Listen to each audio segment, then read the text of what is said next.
Queen Sarah here, and once again we've got another beginner's guide video for you prepared. Today we are going to focus on one of the most important subjects in crypto, which is what is a private key. And to put it simply, a private key is like a password, and it's a string of letters and numbers that allows you to access and manage your crypto funds. And when you first buy cryptocurrency, you are issued two keys: a public key, which works like an email address, meaning you can safely share it with others, allowing you to send or receive the funds.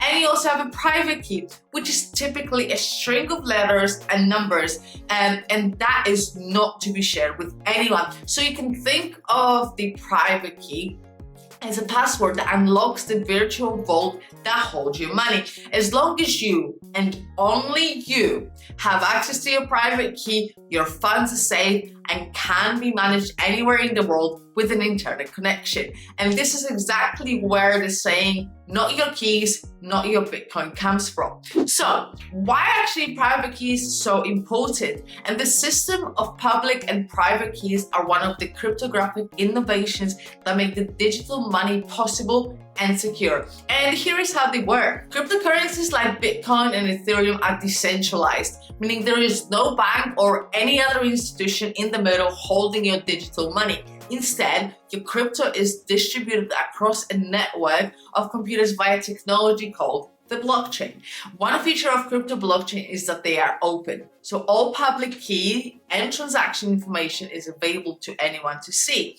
We also have some complicated math that is involved, and your public key is actually generated by your private key, which makes them a matched pair. When you make a transaction using your public key, you verify that it's really you by using your private key.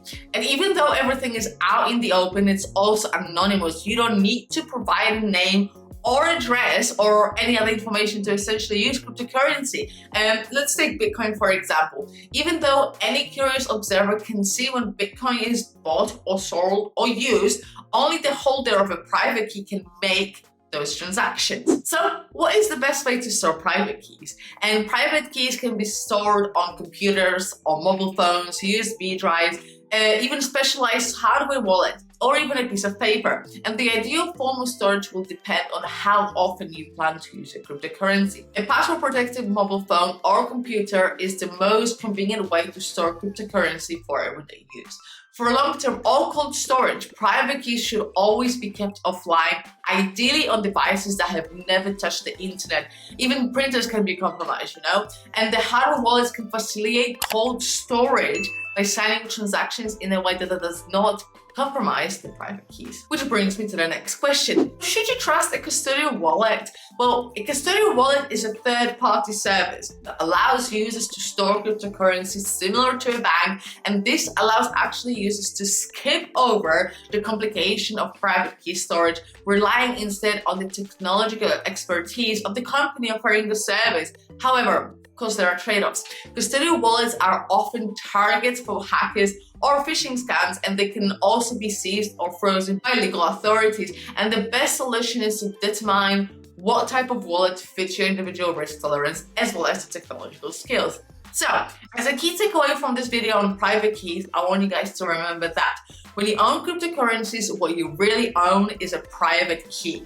Whoever has the knowledge of this key can spend the associated funds. If you leave your crypto assets online, on an exchange for instance, you are basically not in charge. You are entrusting the exchange with your private keys. Remember, not your keys, not your Bitcoin. Owning your private keys gives you much more power and control, but it also means you have to take care of their security. So guys, I hope I've managed to explain it to you and everything is clear as to why private keys are so important and never to be shared with anyone else. Stay tuned for more videos. It's all Queen Sarah. It was an absolute pleasure once again.